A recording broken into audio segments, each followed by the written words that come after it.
आज की क्लास में जानेंगे हम टैली में किस तरह से जो भी लास्ट क्लास के ट्रांजैक्शंस को हमने किया हुआ था थ्योरिकली उसे प्रैक्टिकली करके देख। Goods purchase from supplier A by cash. अब हम सामान खरीद रहे हैं क्योंकि मेरा पर्पस जो था बिजनेस करने के लिए तो वो था गुड्स को लाना, बेचना, उससे प्रॉफिट कमाना। तो उस गुड्स को खरीदने जा रहे हैं जिसे बेच के मैं प्रॉफिट कमाने वाला हूँ। तो मेरा जो मेन पर्पस था बिजनेस का उस चीज को आप खरीदने जा रहे हैं, तो अब होगा ये हमारा परचेस। तो इसके लिए अब हमें अकाउंट्स इन्फो में जाना है और हमें लेजर में जाना और क्रिएट करना है परचेस अकाउंट। परचेस को उसी पे लिखे जो चीज वापस सेल करना हो, क्योंकि फर्नीचर हमने परचेस में इसलिए नहीं लिखा क्योंकि फर्नीचर हमें वापस सेल करना नहीं था। तो परचेस अकाउंट अपना बन गया और मैंने परचेस जो किया था वो क्या था, गुड्स था 1,00,000 रुपए का। तो गुड्स का कोई अकाउंट्स बनाना नहीं, हमें कैश में खरीदा था, इसीलिए कैश अकाउंट और परचेस अकाउंट। तो purchase account debited to cash account. इसके लिए हमने क्या किया, F9 में हम इसे एंट्री करेंगे क्योंकि ये हमारा परचेस है। तो यहाँ F9 प्रेस करते हैं और डेट ले लेते हैं अपना 6 तारीख। और 6 तारीख को यहाँ रेफरेंस में आप जो भी परचेस करें उसका बिल नंबर दे सकते हैं, अगर बिल नंबर है, अगर नहीं है तो उसे छोड़ दें। तो क्रेडिट आप किससे खरीद रहे हो, ठीक है ना। तो डेबिट क्या होगा और क्रेडिट क्या होगा, उससे पहले हमें परचेस में सबसे पहले हमें देना होगा क्रेडिट, क्योंकि हम दे क्या रहे हैं, कैश। कितना रुपए का दे रहे हैं, हमने सामान खरीदना है तो हमने खरीदा 1,00,000 रुपए का सामान और ये हमने परचेस किया 1,00,000 रुपए का सामान है। और यहाँ नरेशन दे देंगे being goods purchase by cash. बस कैश में हमने गुड्स को खरीदा और ये मेरा एंट्री पास हो चुका है। नेक्स्ट ट्रांजैक्शन है 7/4/2019 को cash paid for purchase stationery item 1000। हमारे बिजनेस के लिए कुछ स्टेशनरी सामान हमने खरीदना है, जैसे कार्बन, स्टेबलाइजर, उसके बाद हमारा जो भी पंचिंग मशीन हो गया, फाइल हो गया, ठीक है, और कुछ पेन हो गए, मार्कर हो गए ना, कॉपी हो गया। ये सारे कुछ कुछ स्टेशनरी गुड्स हैं जो हमें चाहिए, वो हमने खरीदा, वो था 1000 रुपीज का। उसके लिए हमें वापस से फिर से एक लेजर बनाना होगा, वो होगा स्टेशनरी आइटम्स। उसके लिए हमें स्टेशनरी आइटम्स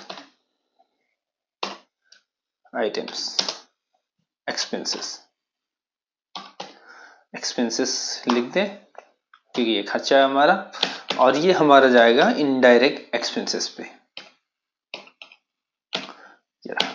उसे एक्सेप्ट कर ले क्योंकि हम ये कैश में हम पेमेंट कर रहे हैं, तो इसके लिए अकाउंटिंग वाउचर में गए और हमारा ये पेमेंट होगा क्योंकि हम पेमेंट कर रहे हैं। और डेट जो था वो है हमारा परचेस स्टेशनरी आइटम हमने बेचा था 7 तारीख को और ये 7 आ गया। और परचेस डेबिट होगा, हमारा आया क्या, स्टेशनरी आइटम हमारे पास आ गया और हमारा अमाउंट था 1000 रुपीज, हमसे गया क्या, कैश। तो कैश अकाउंट और नरेशन में हम लिखते हैं cash paid for stationery item और इसे एक्सेप्ट कर लेते हैं। नेक्स्ट ट्रांजैक्शन है 8 तारीख को गुड्स सोल्ड बाय कैश। हम कुछ सामान बेचते हैं, हमने खरीदा, अब हमें बेचना है, तो 8 तारीख से हमें बेचना शुरू किया, तो मैंने सेल किया। तो इसके लिए हम क्रिएट करते हैं लेजर सेल्स अकाउंट,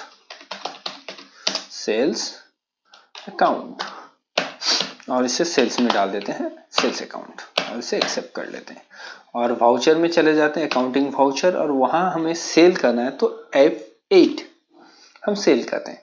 क्योंकि हमारा पार्टी नेम और सेल्स लेजर ये अगर ऑप्शन आता है तो कंट्रोल V कर लेते हैं और हम यहाँ पे सेल का जो भी अपना वाउचर नंबर है या अपना कोई भी वाउचर नंबर डाल सकते हैं। तो वाउचर नंबर के लिए मैं अलग सा एक क्लास में बनाऊंगा, अभी के लिए मैं वाउचर नंबर को स्किप करता हूँ और F2 प्रेस करते हुए जो मैंने सेल किया उसका डेट था आपको 8 तारीख और मैं यहाँ पे क्या मैंने सेल किया, कैश सेल किया। कितने का कैश सेल किया, यहाँ पे 2000 रुपए का, और अमाउंट हमने 2000 दिया और सेल दिया।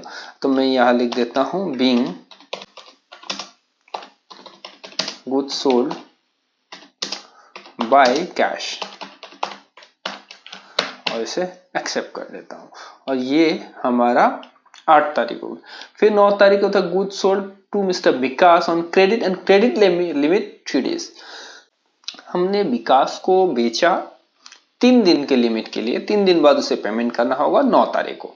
क्रेडिट में बेचा तो उसके लिए वापस हमें एक लेजर बनाना होगा। तो बेचा मैंने किसको? मिस्टर विकास को। तो मिस्टर विकास अकाउंट, मिस्टर विकास अकाउंट अंडर सन्ड्री डेटोर, क्योंकि हम बेच रहे हैं उसे, वापस मुझे पैसा मिलना होगा। Maintain bill bye bill, yes. Default credit period, कितने दिन के लिए दे रहे हो आप? 3 दिन के लिए, तो मैं 3 लिख देता हूं और वो डेज अपने आप ले लेंगे। एड्रेस कहाँ है वो? तो एड्रेस में ले लेता हूं खानापाड़ा, स्टेट असम और पिन कोड 781022। इसके बाद टैक्स इंफॉर्मेशन है तो दें, अदरवाइज इसे स्किप करते हुए एक्सेप्ट कर लें। और हमने जो बेचा था वो था क्या? सामान, क्योंकि मेरे पास अभी कोई इन्वेंट्री नहीं है तो मैं इसे सिर्फ सेल्स बोल के दे देता हूं। अब हमने जो बेचा, किसको बेचा? तो मिस्टर विकास को बेचा। Mister Vikas debit, because of personal account बोलता है डेबिट इज अ रिसीवर, क्योंकि उसे हमने बेचा, उसने रिसीव किया। तो अमाउंट कितना था? अमाउंट था 5000 रुपीज। और यहाँ पूछ रहा है वो रेफरेंस, न्यू रेफरेंस ले ले क्योंकि पहली बार हम बेच रहे हैं उसे। तो यहाँ बिल नंबर आ गया ऑटोमेटिक 2 और 3 डेज के लिए। तो 11 तारीख को उसका पेमेंट ड्यू डेट बन रहा है, क्योंकि हमें उसे वो हमें पैसा देगा 11 तारीख को। और यहाँ इसे एक्सेप्ट करके और ये सेल्स लेते हैं और इसे कंट्रोल R करते हैं। तो और सोल्ड टू मिस्टर विकास। तो इस तरह से हमने मिस्टर विकास को सामान बेचा क्रेडिट में, और वो था कितना? 9 तारीख को। तो यहाँ एक हमने मिस्टेक कर दिया क्योंकि डेट हमने चेंज करना भूल गए। इसके लिए फिर से वापस चलते हैं। अब हम डिस्प्ले और डे बुक पे जाते हैं। तो यहाँ देखिए वो जो अकाउंट था वो खुल गया। अब F2 प्रेस करिए और उसे 9 तारीख कीजिए और कंट्रोल A करके इसे एक्सेप्ट कर लें।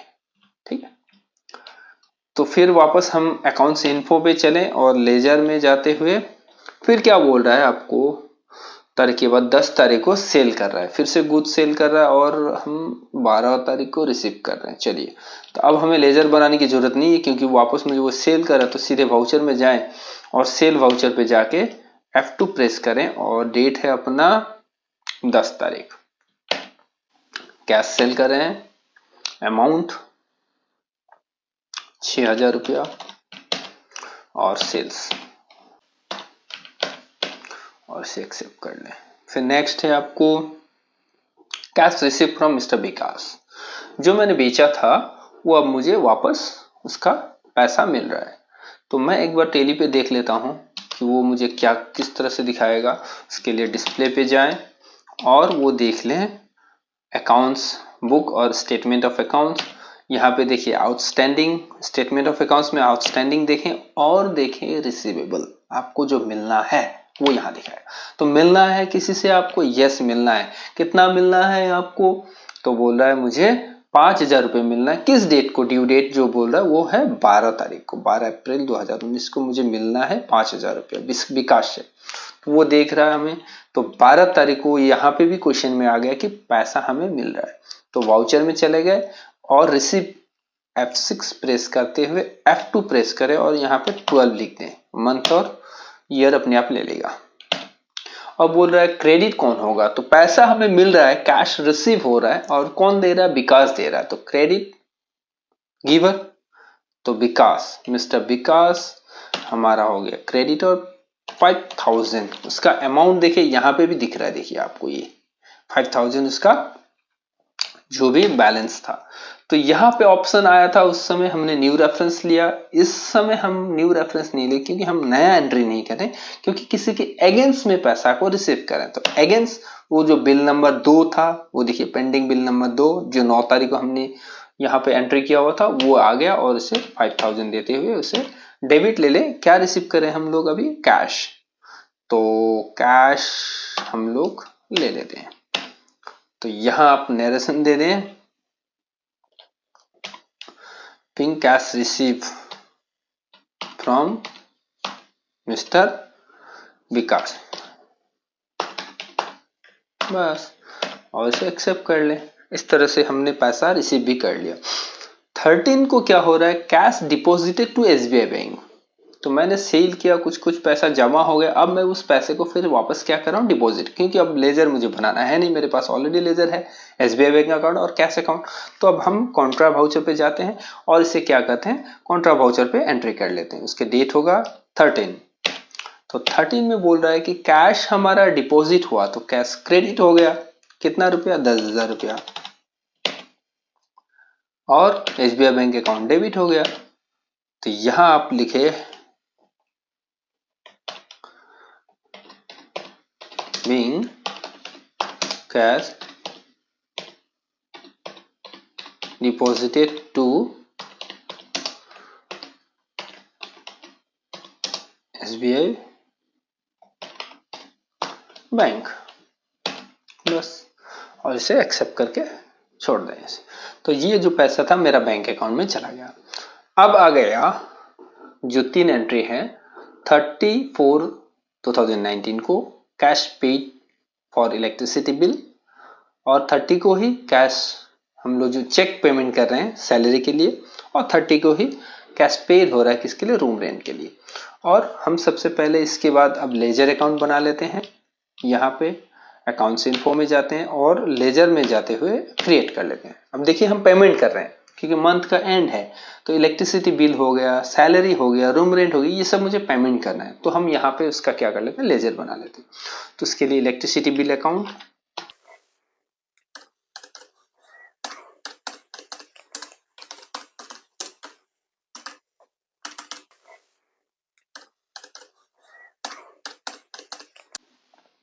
इसे डाल दें इनडायरेक्ट एक्सपेंसेस पे और इसे एक्सेप्ट कर लें। उसके साथ साथ आप सैलरी अकाउंट भी बना लें।